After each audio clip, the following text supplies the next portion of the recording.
Assalamualaikum warahmatullahi wabarakatuh. Kembali lagi di podcast Surau Suara Ramadan Uluhiyah.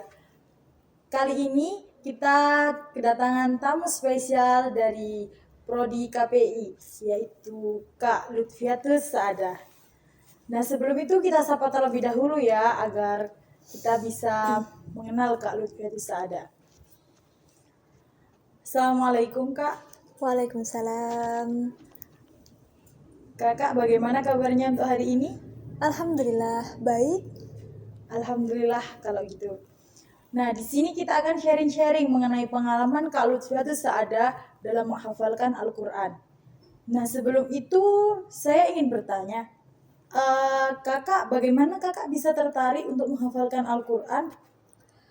Awalnya saya itu dari kecil kepengen banget menghafal Al-Quran. Karena ketika saya melihat orang yang menghafal Al-Quran di televisi, saya tuh kayak terharu gitu loh. Jadi saya tuh kepengen banget menghafal. Kalau nggak salah dari kelas 2 MI saya kepengen. Abis itu saya bilang kan ke orang tua, tapi nggak boleh. Karena takutnya saya tuh nggak bisa. Karena kan saya masih kecil. Terus saya bolehnya itu ketika kelas 1 MTS. Karena saya itu mondok. Jadi awalnya tuh ketika saya mondok itu saya menghafal Al-Quran. Dari kakak menghafal kan pasti ada suka dan dukanya ya kak ya. Iya. Saya ingin tahu dong kak, apa suka duka kakak dalam menghafalkan Al-Quran? Ini dijawab suka atau dukanya dulu?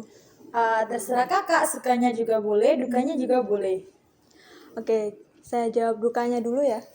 Kenapa kok selalu dijawab, harus dijawab dukanya dulu? Karena kalau suka dulu terus duka kan nggak enak gitu loh. Jadi duka dulu baru suka gitu. Iya benar. Iya silahkan kalau gitu. Jadi dukanya seorang penghafal Al-Quran itu kan beda-beda ya. Beda-beda. Setiap orang tuh pasti beda. Kalau saya dulu dukanya ketika menghafal Al-Quran itu merasa kesulitan. Awalnya saya tuh merasa kesulitan dalam menghafal. Kenapa kak kok bisa merasa kesulitan? Ya karena belum terbiasa untuk menghafal. Jadi kita tuh kayak gimana sih menghafal yang lancar, yang cepet itu belum bisa gitu loh, belum menguasai. Terus dukanya itu dapat ujian yang kecil-kecil lah. Ujian yang kecil-kecil itu ujian yang kayak gimana aja kak? Ujian kecil-kecil itu bisa berupa kayak sering sakit, terus sering kehilangan uang. Tapi nggak semua orang kayak gitu. Nah sekarang sukanya. Sukanya tuh saya rasa sih hampir semua sukanya penghafal Al-Quran itu sama. Kenapa bisa dikatakan sama? Kan suka setiap orang itu beda-beda. Terus suka orang itu kan porsinya beda-beda. Kenapa bisa dikatakan sama gitu kak? Karena kita itu prosesnya kan sama. Jadi sukanya itu juga sama. Kalau dukanya emang beda-beda, tapi sukanya memang sama. Kayak ada kepuasan tersendiri gitu Iya, ya ada dalam kepuasan hati. tersendiri. Ya. Sukanya itu ketika kita bisa menghafal Al-Quran dan bisa mempraktekkannya ketika sholat. Sukanya tuh bahagianya tuh nggak bisa diutarakan. Berarti bagian itu nggak bisa diukur dengan kata-kata gitu. Iya, nggak bisa. Apa cara atau metode yang kakak gunakan dalam menghafal Al-Quran sehingga kakak itu tidak merasa bosan? Seperti itu. Menghafalnya itu ya nggak langsung, misalnya ya kita tuh punya target 1 hari 2 halaman misalnya. Tapi saya tuh menghafal nggak langsung 2 halaman. Misalnya 1 kali duduk 2 halaman nggak langsung gitu. Metode orang emang beda-beda. Iya. Tapi kalau saya sih, ketika saya sudah dapat 1 ayat, saya ulang beberapa kali. Misalnya 10 kali atau 15 kali. Habis itu dilanjutkan dengan ayat berikutnya. Begitu terus-menerus, diulang-ulang. Biar nggak bosan. Jadi ada step by stepnya Iya, ya kak terus ya. nggak Jadi satu langsung waktu. gitu. Iya, nggak langsung. Nggak satu waktu itu saya sekali duduk harus 2 halaman, nggak gitu. Berarti apakah ada target tersendiri dari kakak gitu untuk misalnya aku satu hari harus hafal berapa juz, satu hari harus hafal berapa lembar gitu. Kalau saya memang enggak ditarget, maksudnya itu semampu saya lah. Karena kan setiap orang tuh kan beda-beda kemampuannya. Jadi kalau misalnya ada orang lain itu yang satu hari itu bisa lebih dari 5 halaman menghafalnya. Ada yang satu hari itu nggak bisa lebih dari 1 halaman aja nggak bisa tuh ada. Jadi menurut saya sih ya semampu orangnya. Jadi menghafal itu tergantung masing-masing pribadi gitu. Jadi nggak harus kita harus sama kayak itu, kita harus sama kayak itu. Tergantung Jadi kemampuannya. tergantung kemampuan kita sendiri gitu. Kita harus bisa mengenali kemampuan kita sendiri. Kalau aku sih, aku misalnya tuh sudah menyadari bahwa aku mampunya satu hari itu hanya menghafal 2 halaman. Ya sudah itu, gitu. Oh, jadi seperti itu. Ya. Nah, bagaimana cara kakak atau tips-tips kakak untuk sahabat-sahabat surau yang ada di luar sana dalam menghafal Al-Quran? Tips-tips biar cepet gitu tak? Iya, biar cepat gitu loh.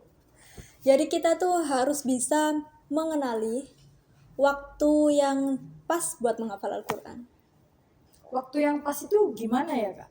Misalnya kayak habis subuh, ya habis sholat subuh, itu kan waktu yang pas banget buat menghafal Al-Quran. Karena apa? Karena otak itu masih fresh gitu loh. Masih pagi kan, Yes, habis bangun tidur, terus habis itu wudhu, sholat subuh. Walaupun kadang kita tuh habis subuh ngantuk ya kan. Iya kan, biasanya tuh habis subuh itu pengen tidur, terus bawaannya sana kan enak, adem gitu. Tapi kita tuh padahal waktu subuh itu pas banget buat menghafal Al-Quran. Jadi kita tuh memang sih kayak ngantuk gitu kan, tapi kita tuh harus memaksa dulu lah, memaksa sedikit. Misalnya kita meluangkan waktu habis subuh itu 15 menit lah buat menghafal. Entah itu dapet 3 ayat atau 4 ayat, ya alhamdulillah. Nggak harus langsung kan. Ya, jadi step by step. Iya, step by step, bener banget. Nah, tadi dari kakak Via. Terus bagaimana caranya agar kita bisa istiqomah dalam menghafal Al-Quran atau dalam murojaah Al-Quran itu kak? Kan mungkin seperti kakak Via kan, di sela-sela kesibukan kakak Via harus murojaah. Itu bagaimana kakak Via mengatasi kesibukan kakak Via itu untuk diselingi murojaah? Murojaah itu emang berat ya, apalagi istiqomah gitu kan. Apalagi kalau kita itu punya kesibukan yang super duper sibuk, padat lah, padat. Apalagi kalau misalnya kita masih sekolah kan. Jadi kalau aku tuh mengatasinya tuh gini. Jadi pertama kita tuh harus memaksa diri kita buat murojaah. Kalau kita nggak memaksa ya kita terus-terusan punya pikiran kayak gini. Aduh nanti aja lah, masih capek gitu kan. Aduh nanti aja lah, masih males, pengen rebahan, abis sekolah capek. Jadi kita tuh harus memaksa di sela-sela waktu luang kita harus memaksa untuk murojaah. Walaupun itu toh hanya setengah juz atau 1 juz, kita tuh harus memaksa. Ketika kita sudah terbiasa memaksa diri kita kan melakukannya akhirnya terpaksa ya kan. Tapi dengan terpaksa itu tadi kita akhirnya biasa untuk murojaah. Ketika kita sudah biasa, maka kita akan terbiasa. Jadi intinya kuncinya itu cuma dipaksa, terpaksa, biasa, dan terbiasa. Oh. Demikian sharing-sharing kita pada kali ini dengan Kak Via.